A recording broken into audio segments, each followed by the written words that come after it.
안녕하십니까, 주영호 목사입니다. 지난 한 주간도 잘 지내셨겠죠?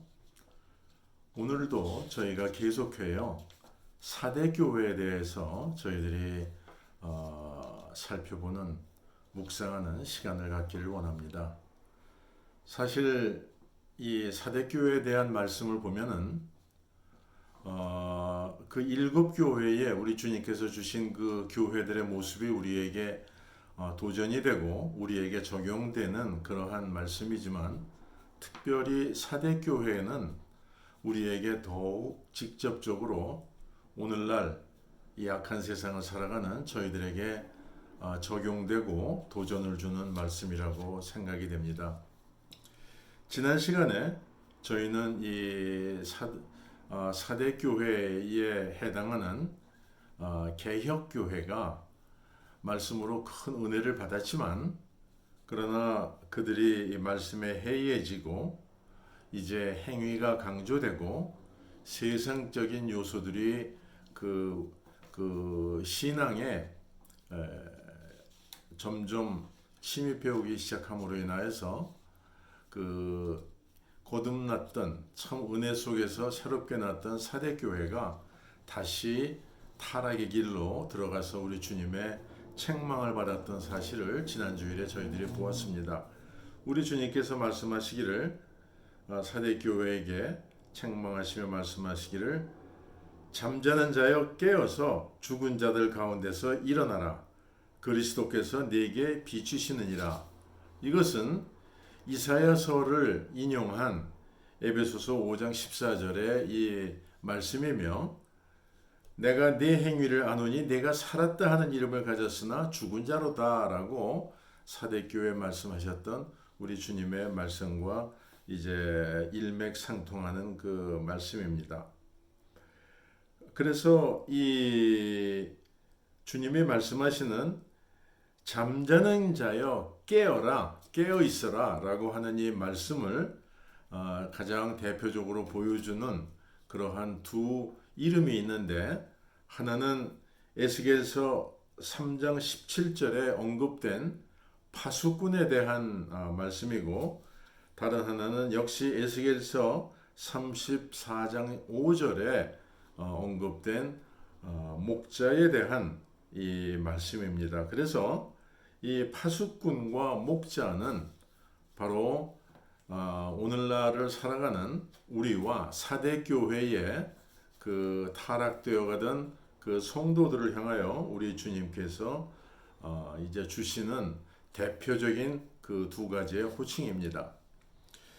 사실 이 파수꾼과 또 목자에 대하여서 우리가 말씀을 들을 때 우리는 우리 자신하고 상관이 없는 것 같은 그러한 모습인 것을 우리가 흔히 생각하게 됩니다. 그러나 파수꾼이나 목자는 바로 다른 사람을 위한 것이 아닌 내 자신을 위한, 직접적으로 내 자신과 연결된 그러한 호칭인 것을 우리가 생각해 볼 수 있습니다. 왜냐하면 파수꾼은 그 성이나 아니면 어떤 그 부대나 이런 것을 지키는 사람입니다. 그래서 그는 다른 사람들이 잠잘 때 그는 깨어서 눈을 바짝 뜨고 정신을 차리고 이제 깨어서 그 적이 침입해 오는가를 이거를 살펴보아야 하는 직분입니다. 물론 그리함으로 인하여서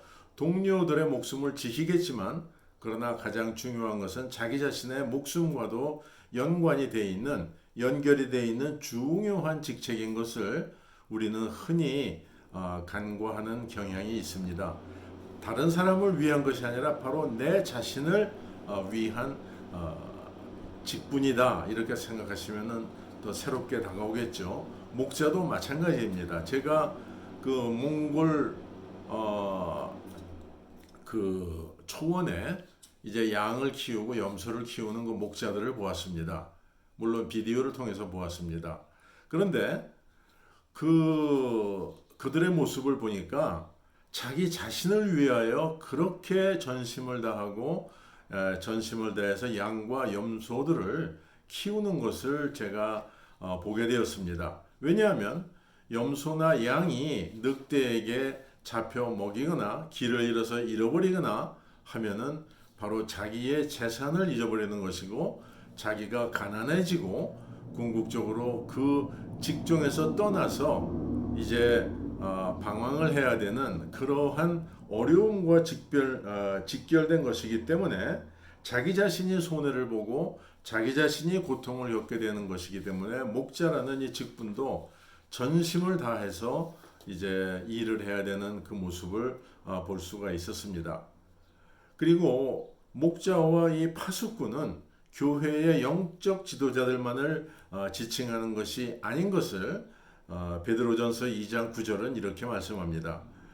오직 너희는 택하신 족속이요 왕같은 제사장들이요 거룩한 나라요 그의 소유된 백성이니 이는 너희를 어두운 데서 불러내어 그의 기이한 빛에 들어가게 하신 자의 아름다운 덕을 선전하게 하려 하심이니라. 이렇게 말씀을 하고 있습니다. 그래서 우리가 하나님의 자녀됨을 입은 그 이유는 우리가 단지 천당 가기 위해서만 우리를 부르시고 택하신 것이 아니라, 우리를 하나님께서 사용하시고자 하는 그 뜻에 따라서 바로 우리를 택하시고 부르셨다라는 이 말씀입니다. 우리가 파수꾼이나 목자의 그 직분으로 부름을 받은 것이 바로 하나님의 일을 하기 위해서, 하나님에게 사용받기 위하여서 우리가 그 하나님 사역의 영혼 구원의 동역자들로 우리를 택하신 것을 우리는 알 수가 있겠습니다. 그래서 고린도전서 3장 9절은 우리는 하나님의 동역자들이요 라고 이렇게 말씀을 하시는 이유가 바로 그것입니다. 그래서 주님은 자신의 동역자로 부르신 사대교회에게 무엇이라고 말씀을 하시냐면은, 네가 어떻게 받았으며 어떻게 들었는지를 생각하고 회개하라, 이렇게 말씀을 하십니다. 그러면 우리가 주님으로부터 듣고 받은 것이 무엇인가를 살펴봐야 되겠지요. 그 답을 로마서 10장 17절에 주고 있습니다. 믿음은 들음에서 나고 들음은 하나님의 말씀으로 난다. 이런 말씀을 분명하게 하십니다. 즉 사대 교회는 종교개혁으로 말씀을 받았지만 그들이 말씀으로부터 멀어져 가고 관심을 이제 잃어버리게 되었을 때 그들은 타락하여 갔다라는 이 사실입니다. 사실 생명이 존재하는 이 자연의 세계에서는 진공의 상태는 없습니다. 즉 백큐음의 상태는 없다라는 말씀입니다. 공기가 채워져 있고 항상 무엇이 채워져 있지, 공기가 없는 백큐음의 상태는 이 생명이 존재하는 세계에는 그것이 존재하지 않는다는 말씀이죠. 마찬가지로 사람의 영혼도 하나님의 성령이 아니면 이 세상적인 영으로 차 있는 이 두 가지의 상태밖에 없습니다. 중간의 상태라는 건 없다는 말씀이죠. 적당히 하나님의 것으로도 채워져 있고 적당히 세상적인 것으로 채워져 있을 수가 없다는 것입니다. 왜냐하면 성령 하나님과 세상의 영은 상극적인 그 관계이고, 그렇기 때문에 이것 아니면 저것이지 이것과 저것이 적당히 섞여 있는 상태는 없다라는 말씀입니다. 하나님의 뜻 안에서는 그렇다는 것이죠. 그래서 만약에 이 세상에 적당히 성령이 있는 것 같고 또 세상적인 것도 있는 것 같다면 그것은 무엇이 잘못돼도 크게 잘못된 것이라는 것을 이제 우리가 깨달을 수가 있는 것입니다. 그래서 주님은 사람이 두 주인을 섬길 수 없다라고 이렇게 단호하게 말씀하시는 것이죠. 그래서 한 사람의 영혼이 무엇으로 채워져 있는가에 따라 그 이름이 생명책에 기록되어 있든지 아니면 생명책에 이름이 존재하지 않든지 이 두 가지 상태밖에 없다는 것입니다. 그렇기 때문에 우리는 이 사대교회와 같이 적당히 타락하여 가고 하나님의 것도 적당히 있는 이런 상태의 것은 바로 우리 주님의 책망을 들을 수밖에 없는 그러한 상태였더라는 것이고, 전적으로 이것은 하나님의 뜻에 위배되는 모습이라는 사실입니다. 그래서 마태복음 12장 43절은 이러한 그 비유를 하면서 사대 교회와 오늘날을 살아가는 우리들의 모습을 이제 대하여 하시는 말씀이 있습니다. 즉, 한 사람에게서 더러운 귀신이 나갔다가 들어오니까 그 사람의 영적 상태가 소재되고 깨끗하게 수리가 되어 있었지만 그 집이 비어 있었다라는 이 비유의 말씀입니다. 그랬더니 그 귀신은 자기보다 더 악한 귀신 7을 데리고 들어와 나중 상태가 더 나빠졌다라는 이 비유의 말씀을 하시는 것입니다. 그래서 이것도 아니고 저것도 아니고 또 이것과 저것을 적당히 혼합한 상태는 없다라는 말씀이지요.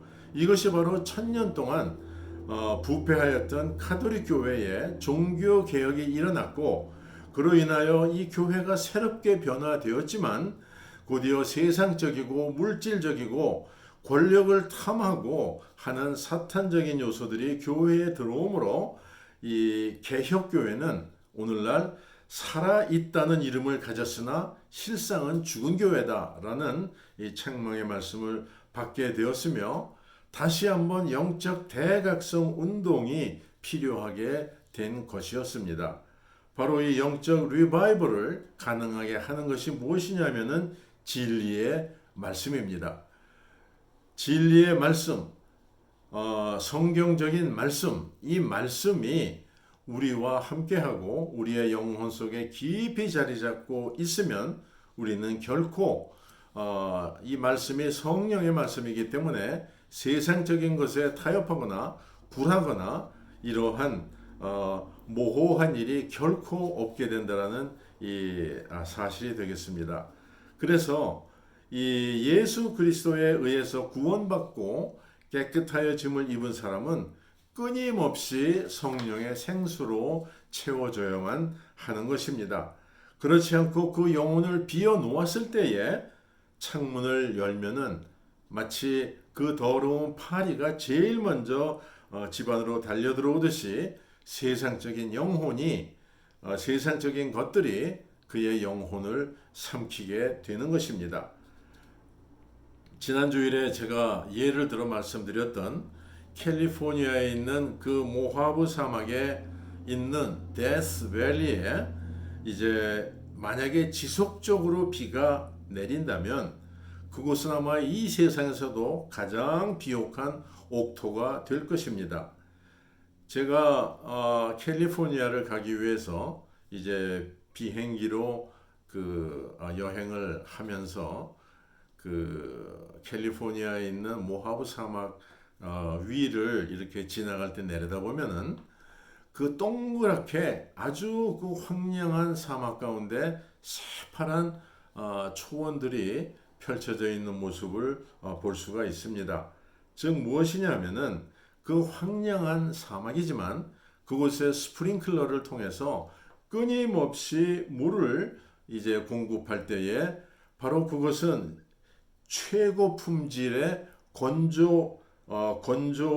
건초를 기르는 그러한 옥토가 되는 것입니다. 그래서 이 사막에 물을 지속적으로 대면은 그것이 이 옥토로 변하듯이 우리의 영혼도 성령 하나님의 끊임없는 이 공급과 우리 영혼을 적셔 주시는 그러한 삶을 살아갈 때에 우리의 영혼은 이 사대교회가 아닌 진정으로 우리 주님 예수 그리스도의 칭찬을 받는 그러한 하나님의 자녀들로서 복된 인생이 된다는 말씀입니다.